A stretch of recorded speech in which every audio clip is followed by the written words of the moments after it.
Imaginez juste, je vous avais filmé une vidéo entière et en fait il y avait carte pleine.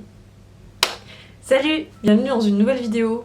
Comme vous l'avez vu dans l'intro, je recommence ma vidéo, voilà, parce que je suis une quiche, une totale quiche, du coup c'est reparti. Comment allez-vous? Écoutez, moi ça va, aujourd'hui je vous fais une petite vidéo, mes romans-tessies, voilà, les romans-tessies que j'ai dans ma bibliothèque. Alors évidemment, je vais pas toutes vous les montrer parce que sinon, autant prendre l'étagère et la déplacer jusqu'ici. Par contre, j'ai pris ma petite desserte, qu'elle est belle, que tout le monde a. Oui, je n'ai aucune personnalité et j'en ai conscience. Je vais commencer avec une saga qui a été publiée chez De Saxus assez récemment et que j'ai lue assez rapidement. C'est Le Royaume des damnés par Kerry Maniscalco, chez De Saxus toujours, dans son édition In Tok Tok. Je vous montre le sous-jaquette parce que franchement, pour moi, c'est l'un des plus beaux sous-jaquettes de chez De Saxus. Voilà, et somptueux, et comme vous pouvez le voir, j'ai un tout petit peu postillé. Là ça va, j'ai été raisonnable. Ça parle de deux sœurs jumelles, il y en a une qui va clairement être assassinée, sa sœur va la retrouver, et elle veut savoir ce qui s'est passé, et donc elle va s'allier à un démon. Évidemment, Enemies to Lovers, ils vont pas s'entendre du tout, parce que elle c'est une sorcière, j'ai oublié de préciser, et ils vont devoir faire équipe pour essayer de retrouver le tueur de sa sœur, voilà. Donc ça va être une enquête, les premières pages ça parle que de bouffe, mais promis, c'est un bon Enemies to Lovers, moi j'ai beaucoup aimé, et je vous le recommande fortement si vous aimez la romanticie avec des sorcières. Hop, on va remettre les livres comme il faut. Je vais continuer sur la lignée des sorcières avec Witch and God, Elle a la promise, le tome 1 de Livestone, donc moi j'ai lu que le tome 1, et édité bien sûr chez BMR. Je l'ai bien postité. Regardez comme il est incroyablement postité et j'ai beaucoup aimé cet univers. On va suivre une sorcière qui va devoir se marier avec un dieu de la mythologie grecque parce que sorcière et dieu de l'Olympe ne s'entendent absolument pas et donc elle va se retrouver avec une proximité forcée, un mariage arrangé qui au final est peut-être un mariage plutôt cool. Si vous aimez les sorcières, les dieux grecs et les réécritures, franchement foncez, la plume est super fluide, c'est vraiment très sympa à lire et ça se lit franchement très vite. Il fait 400, un peu plus de 400 pages, franchement ça va. J'ai pas lu la suite, il faut vraiment que je sorte le tome 2 et 3 qui sont du coup sur les autres sœurs parce que là on a Ella, on a Circé et la dernière je ne sais plus, je me souviens plus de son nom. Je recommande fois 1000. Voilà. Cette fois on va partir du côté un petit peu plus médiéval avec Tuer la reine de Jennifer Estep, donc la saga Une couronne d'épines publiée chez Bookmark, donc ça c'est leur collection Lost Kingdom qui sort en librairie. Maintenant ils font des formats librairie un peu plus accessibles qui sont, celui-là est à 15 €. Mais j'ai vraiment adoré cette saga. On va suivre une héroïne qui est orpheline, qui vit dans un château, qui est une cousine éloignée de la reine. Et un jour elle va elle va être témoin d'un massacre, d'une sorte de, comment on peut appeler ça, une embuscade. Et elle va réussir à échapper au massacre, heureusement pour elle d'ailleurs, et elle va se retrouver chez des gladiateurs. Et ça va être super cool, il y aura plein d'aventures, bien sûr trop Enemies to Lovers à foison. J'ai adoré le Love Interest de ce livre, je l'ai terminé il n'y a pas très longtemps, ce livre j'ai terminé en début de semaine. Et d'ailleurs, je vous fais un petit spoil de mes achats du mois de mai, j'ai acheté la suite, hein, Protéger le prince, voilà. Très bien. Super, j'ai pas grand chose à dire, je vous le conseille si vous aimez bien les univers un peu médiévaux, etc. Je continue avec un livre qui a fait beaucoup parler de lui. Je parle bien évidemment de Le Pont des Tempêtes de Daniel L. Jensen chez Brajlon dans sa superbe édition collector avec ce jaspage juste magnifique. Et évidemment, ça va pas bien. Ah, voilà, quand même. Cette superbe édition collector reliée. Voilà, on va montrer le bijou. J'ai eu les bonus de précommande, comme vous pouvez voir le cadre derrière moi. C'est du coup l'illustration qui se trouve à l'intérieur. On va suivre Lara, qui est un petit peu l'arme secrète du roi, c'est-à-dire qu'elle est née, elle et ses sœurs, de mères différentes, mais leur père est le roi. Et ce roi-là va éduquer ses 12 filles, il me semble qu'elles sont 12 sœurs. Il va les éduquer pour le royaume.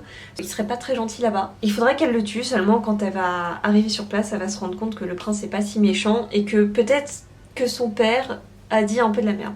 Ça a été un coup de cœur pour moi, j'ai trop adoré, je l'ai dévoré. Je peux que recommander si vous aimez les fantaisies avec des trahisons, beaucoup de politique, n'hésitez pas. Voilà.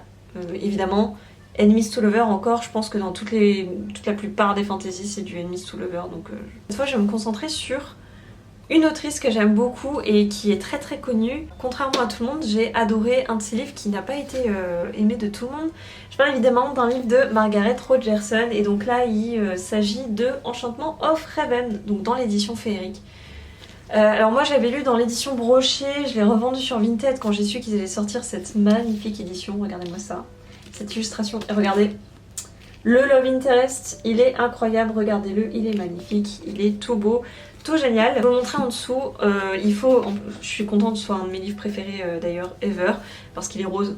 Voilà, moi j'adore le rose, je le trouve magnifique sous la jaquette. On va suivre, je ne me souviens jamais de son nom, une jeune fille qui a un talent pour la peinture, qui va peindre des portraits parce que dans ce monde-là, les fays ne peuvent pas fabriquer des choses de leurs mains, ils ne peuvent pas coudre, ils ne peuvent pas peindre et donc elle va devenir portraitiste pour des fays jusqu'au jour où le roi de l'automne va lui demander de peindre son portrait et donc elle va accepter, mais malheureusement elle va faire quelque chose sur le tableau qui va créer un petit peu un scandale dans la cour des fays. Et je vous en dis pas plus parce que ce serait dommage. Moi je l'ai dévoré en une journée. Vraiment je m'y suis mis le matin, j'ai terminé le soir. J'ai vraiment adoré, il est pas super long. Ouais, il fait même pas 400 pages. J'ai vraiment adoré l'écriture de Margaret Rogerson en fait dans ce roman. Je trouvais qu'elle était super fluide et je sais que ça a pas plu à beaucoup de monde et pourtant moi je l'ai vraiment adoré, dévoré. Moi ce que j'ai aimé le plus c'est que ça se passe beaucoup, c'est très automnal et moi tout ce qui est automnal, pardon, j'adore. C'est mon truc. Voilà, il y avait des corbeaux, il y a cette ambiance un peu avec les fées, la forêt, ils vont voyager, etc. Évidemment, proximité forcée. La romance arrive quand même assez rapidement. Moi, ça m'a beaucoup plu. Voilà, je vous le recommande vraiment. Dans la lignée de Margaret Rogerson, comment ne pas vous présenter de la romantécie sans vous parler de Sorcery of Thorns chez les éditions Big Bang. D'ailleurs l'autre aussi c'est chez les éditions Big Bang. On a notre beau Nathaniel qui est au dos, je pense que tout le monde voit de qui on parle. Ici on a petit Silas. On va suivre Elisabeth qui a toujours rêvé de devenir une grande bibliothécaire. Seulement un jour, il va y avoir une attaque dans les bibliothèques, elle va devoir s'enfuir. Elle va se retrouver avec le sorcier qui se trouve là et il va se passer plein de choses. Honnêtement, je l'ai lu il n'y a pas si longtemps que ça mais je m'en souviens plus trop. Pourtant on voit que je l'ai bien postité. J'avais beaucoup aimé la vibe que ce livre avait tendance à dégager. Je trouve qu'il a une ambiance qui est quand même assez unique. J'ai trop aimé. Je vous le conseille de ouf. Ensuite, je sais que ça a été un coup de cœur pour beaucoup de gens et j'ai fait partie de ces gens-là. C'est Un sort si noir et éternel de Brigitte Cammerer aux éditions Rageot. Il s'agit d'une réécriture de La Belle et la Bête avec une malédiction à briser, un amour, etc. Des personnages, des complots politiques, tout ce qu'on aime, hein, tout ce qu'on aime, un personnage secondaire incroyable, un love interest, mama comme on les aime, et une protagoniste qui a un handicap qui est assez méconnu. D'ailleurs, il me semble que c'est une partie de son cerveau qui ne fonctionne plus, et ça c'est ce que j'avais particulièrement aimé dans ce roman, parce que ça lui donnait cette touche un petit peu originale, et c'est trop bien. Il est incroyable, mais il faut le lire. Alors c'est une petite brique, il peut faire peur, et en fait ça se lit tout seul. Mais voilà, je vous le conseille de ouf, il est trop bien. Est-ce que j'ai autre chose à rajouter? Non, je ne pense pas. Est-ce que j'ai lu la suite de la saga? Non, toujours pas, il faut que je m'y mette. Je termine aucune saga. Aucune saga. Maintenant, on passe à l'avant-dernière romantécie, et cette fois, vous allez être contents parce que... oui. Je suis à jour dans cette saga. Je vais parler de Gil, la saga d'Oren de Raven Kennedy qui est publiée chez Hugo Roman dans leur section romantécie. Réécriture mythologique du roi Midas, en tout cas inspirée du roi Midas avec une héroïne badass, des fays, des combats, des gros méchants pas beaux. Bah j'adore. Ah c'est trop bien. C'est devenu une de mes sagas préférées. J'ai lu récemment, là début mai, je vous spoil complètement mon update lecture mais c'est pas grave. J'ai lu début mai Glints, du coup qui est le tome 2 qui est toujours aussi bien et j'attends avec impatience le tome 3, je veux la suite absolument. Vu que je lis pas en VO, bah clairement je vais me faire foutre, je vais devoir attendre toutes les sorties. C'est un peu violent, alors attention, si vous êtes mineur, ne lisez pas ce livre. Je vous ai à l'œil là, je vous vois. Arrêtez.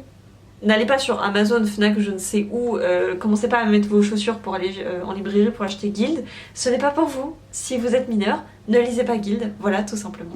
Je le rappelle parce que je sais qu'il y avait eu pas mal de polémiques sur ce livre, effectivement, il est assez violent, même extrêmement violent. C'est pas à mettre dans les mains de mineurs. Donc je fais un petit disclaimer. Enfin, je vais terminer encore une fois. Je sais pas pourquoi, les livres que le BookTok n'aime pas, bah moi je l'aime bien. J'ai adoré La Reine des Ombres, publié chez Hugo dans leur collection Stardust. C'est une petite demoiselle qui va essayer d'épouser un prince, ou plutôt un roi, pour devenir reine, le tuer et clairement régner sur le royaume. Cette femme a beaucoup d'ambition, c'est-à-dire qu'elle en a beaucoup plus que moi. Moi je me suis dit bon, je vais me lancer sur YouTube. Elle s'est dit bah moi je vais tuer un prince et je vais devenir reine. Bon, on n'a pas les mêmes ambitions dans la vie, mais passons. C'est de Tricia Levenseller. Il faut savoir que moi j'ai déjà lu La fille du roi pirate, que j'ai moins aimé, étonnamment, que La Reine des Ombres. Pourtant tout le monde préfère La fille du roi pirate. Passons. Enemies to Lover, avec une héroïne. Alors, l'héroïne est décrite pour être quand même assez cruelle. Spoiler alerte, elle est pas cruelle. Non, franchement, elle l'est pas vraiment. Elle retourne vite sa veste quand même. Mais j'ai beaucoup aimé, donc ça c'est un one shot. Des intrigues dans la cour, voilà. Une romanticie toute simple. Franchement, si vous avez pas envie de vous prendre la tête, bah, je vous conseille de ouf. On a fini? Voilà. Je crois que je vous ai à peu près tout montré. Alors non, j'ai pas lu La chasseuse et l'alchimiste. Si vous posez la question de pourquoi est-ce qu'il est pas dans mes romanticies, je ne l'ai pas encore lu. J'ai pas encore eu l'occasion, en tout cas, de le lire. Comme vous avez pu voir, j'ai changé un peu mon setup. Il est un peu plus booky, donc j'espère qu'il vous plaît beaucoup. Moi je vous retrouve très prochainement pour vous reparler de livres, je ne sais pas encore de quoi, je ne sais pas de quoi je vais sortir. Faut savoir qu'en ce moment mon challenge du mois de la fantasy il est en train de... Pourquoi? Parce qu'il y a Zelda qui est sorti. Et donc je passe beaucoup de temps dessus, donc c'est malheureux. J'espère quand même avoir des livres à vous présenter pour le mois de mai. Et puis je vous fais des gros bisous et puis je vous dis à bientôt. Salut!